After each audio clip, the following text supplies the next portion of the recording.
and we have already covered our one topic that was related to this was coring, and in coring, we understand that we take the whole rock sample. However, in cutting or drill cutting, we take small cuttings and we try to understand based on those cuttings different aspects of geology. And normally, the geologist or the mud logger at the well site are the one who study these cuttings. And cuttings are very important as they represent the the direct sample from the subsurface, and we can also do various type of analysis on the drill cuttings, and we can also do the petrography on it. We can also do fluorescence studies in order to see whether there are some hydrocarbon indications on the drill cuttings, and they also represent and tell you about the stratigraphy of the area.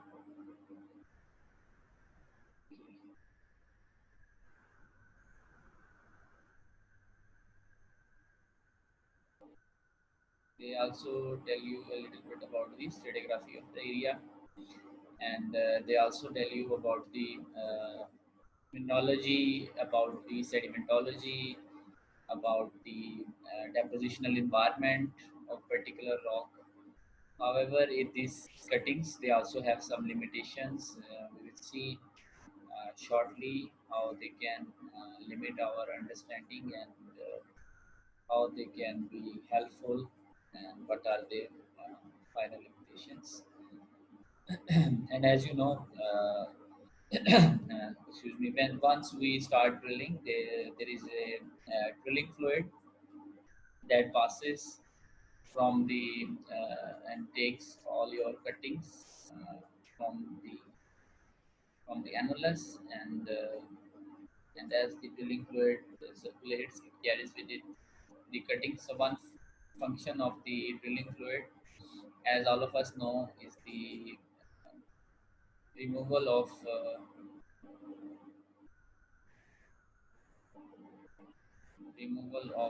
drill cuttings, as it is one of the major function of drilling fluid, and drilling fluid is the one that provides us the suitable conditions useful for removing the cuttings. Talking about the subsurface, we have various aspects of information. We have different data sources that ranges from cuttings, roll core, as we have already discussed in greater detail, well logs, the electrical signature from the subsurface from the well testing results, like if you are doing any type of drill stem testing and others, borehole geophysics, that is also one complete subject, outcrop studies, जैसे आप लोगों ने you went to the field and you described a stratigraphic section, that is just can be an example for outcrop studies, surface seismics, and more related to geophysics. And in the end, there comes the expert knowledge of the geologist. So these all are the aspects that let us understand the subsurface picture. Some of them are direct sources and some of them are indirect sources. Like, for example, cuttings and the core are the direct sources, similarly, the outcrop studies. However, the indirect studies include the well logs interpretation and surface seismic interpretation, borehole geophysics.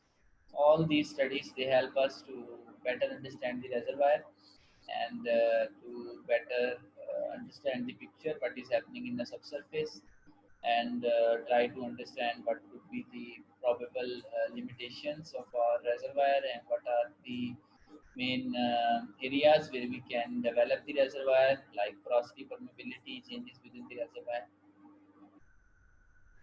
Now, well cuttings, as you can see here, a drill string, and then there is a drill bit attached, and you have the mud stream, the drilling fluid that is coming out of the jets from here. And as it comes, it takes the cuttings that are present in the front place of the drill bit, and it takes those cuttings to the surface, and it is a continuous process, and the mud continue to pass through the bit. It has two functions. One is to cool the bit because the teeth and the drill bit becomes hotter, and the second function is that it continues to supply the drill cuttings. And as you can see from the arrows, the drill cuttings will continue to flow from the annular space to the surface. And you can also see that there is a rounded arrow that represents that this thing is continuously moving in a circle. So depending on the conditions, the cuttings are actually very small pieces of rock, and they are actually chipped off once the teeth of this touch to the ground, the borehole, the base of the borehole, and it continue to send the cuttings. Depending on your well, whether your well is a wildcat well or it is a production well. Wildcat well are those that we drill in those areas where we don't have any other already existing wells. तो जहाँ पर पहले wells नहीं होते, ऐसे areas में जब drilling करते हैं तो we do the wildcat wells, we call them. And because those wells are new and they are actually in a newer area, we want to keep the track, and that's why we just sample those wells at every 2 meters.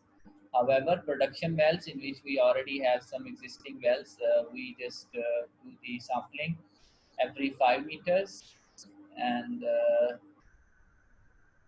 so it represents the and then the interval becomes shorter at reservoirs, and we call these type of samples as ditch samples.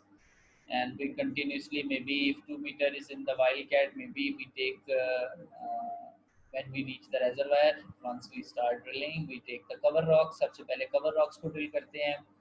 Then comes the seal rock, जो उस reservoir के ऊपर seal है उसको drill करेंगे, and then we go to the reservoir, and we once we reach the reservoir, we increase the sampling interval, and as a result we take more samples, and these samples are actually called the well cuttings. Why we are doing the cutting analysis? There are various purposes of it, and because these are direct samples and rock samples, so mostly geologists are the one who study these direct samples, and they do it for stratigraphic interpretation, they do it for petrographic characteristics, and then they do the petrographic and mineralogical composition. And the stratigraphic description is the selection of the right drill bit, configuration of the mud system, fixing the exact casing depth, final decision for a core run. So all these details will be provided by the cutting analysis. Similarly, petrographic characteristic will help you to characterize a reservoir and to provide the zoning in the reservoir, and try to understand what are the tide zones, where are the what you can call is the reservoir zones, and then comes the parameter of hydraulic system. Similarly, you can also do the entire your cuttings with the logs and try to understand the log behavior, the electric log behavior, and it is also a backup, and it can also help in those areas where you have problem in coring, stuck pipe, or maybe you have the hole that is inclined. All these informations are provided by the cutting analysis. Overall, we can say that cutting analysis can, the drill cutting analysis can help you to understand the overall framework in the borehole and the borehole environment, as well as it also helps you to understand the future planning, and also the basin, overall basin, the sedimentary basin in which we are drilling. As I said, this is the sedimentary basin, and you can see that this is a basement rock, the igneous metamorphic rocks, and then we have the source rocks at the base. And due to boreal temperature and pressure, these source rocks are baked, and then they convert the organic matter into the hydrocarbons, and then maybe they are trapped into one of the reservoirs where we can have the entrapment. And then we will drill those traps, and as a result you just try to have your understanding of the cover. Then you take cuttings as you drill. Cuttings is the very cheapest way of having the direct sampling from the subsurface, and it can help you to understand and decipher the overall picture. Here you can also see another example in which we have the migration of hydrocarbons from the source rock to the reservoir rock, and finally they are entrapped, and then we just drill the well through the structure, and then we just try to get the hydrocarbons out of it. The stratigraphic analysis is also another type of analysis that we can do with the drill cuttings. And in drill cuttings, we once we start drilling, we we can understand based on the drill cuttings, because some of these organisms, they are very small, and they can be incorporated in the cuttings, or maybe if they are a little larger, then maybe a part of it. Once you start drilling the cuttings, like for example from this zone, these organisms or foraminifera will come with the cuttings. Similarly, in this zone will be a different fauna, in this zone will be a different fauna, in this zone will be a different fauna. So overall, cuttings can also help you to biozone, and to understand the biostratigraphy. That is also a subject which we divide the stratigraphic layers based on the fossil content, and that's we can also call it as a stratigraphic analysis. Also very important is the stratigraphic cross section, and in which you have more than two or three wells, and you have a marker bed that can be a coal or a volcanic ash layer. And once you are drilling through these three wells, drilling three wells, and then you encounter this layer, and then once you project all these three wells, and then you have this one. We call it as a datum. तो इस line को हम datum line कहते हैं. And normally datum line जो है वो straight होती है, and based on that datum line we just adjust the various stratigraphic columns, and we try to understand, okay, we have coal here, we have a coal here at particular depth, and another coal. We just place it, and similarly, it can also be a level जहाँ पर foraminifera reach है, or maybe this level is mollusk reach. So based on that, we understand the whole picture of it, and we try to understand, okay, what type of stratigraphic subdivisions are there. If you have a marker bed, then it will become easy to correlate. आप ऊपर से और इसके नीचे जो strata है, उसको easily आप correlate कर सकते हैं, and then based on that you can understand the big picture of it, and you understand that it is similarly structural cross section. You can also do that, and based on that you have a syncline, or you have a down wrap structure, or so based on that you can also say that there are different levels of stratigraphy, and you can see here is one level with rich fossil content, and this is maybe the subsurface picture that came from the geophysics. And you can say that these cuttings from these wells, they helped us to devise the stratigraphic layers and to do the biostratigraphic zonation. Petrography, I think, will be the last slide for today. So petrography can also help us to understand the overall picture in terms of mineralogy, grain size, fossils, and pore types. This is the petrographic microscope, and normally we attach the camera here, and here is the observer.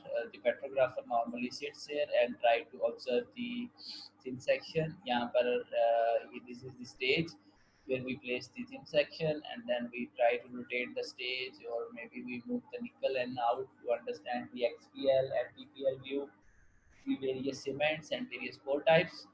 And this is the thin section where we have rock material as well as the porosity, and you can say that the porosity is very high, maybe because this sediment is from a drill cutting and it is not from the rock itself. So cuttings are smaller pieces, and once you want to make a thin section, maybe you just have very small chips that you can just attach for the thin section. And here you can see beautiful foraminifera, and here you have some very good dolomite crystals that are having a very beautiful development of dolomite mineral, and you can also see the porosity. Here we have different porosity types. Maybe you can call it this porosity as molding porosity. Similarly, some intercrystalline porosity is there. Or drill cuttings, they can help you to understand, okay, this is a limestone, grain size, fine grain, medium grain, coarse grain. Fossils, we have foraminifera, and then pore types, we can say that, okay, we have moldy porosity or we have intercrystalline porosity. So we can just plot these type of porosities along with the log that we have made, and we can say that, okay, we have dolomites, or maybe this thin section belongs to this place, and limestone, and maybe this thin section belongs to this place. And you can say that, okay, these are some of the uh, main characteristics of this cuttings. These are some of the uses, and we continue tomorrow.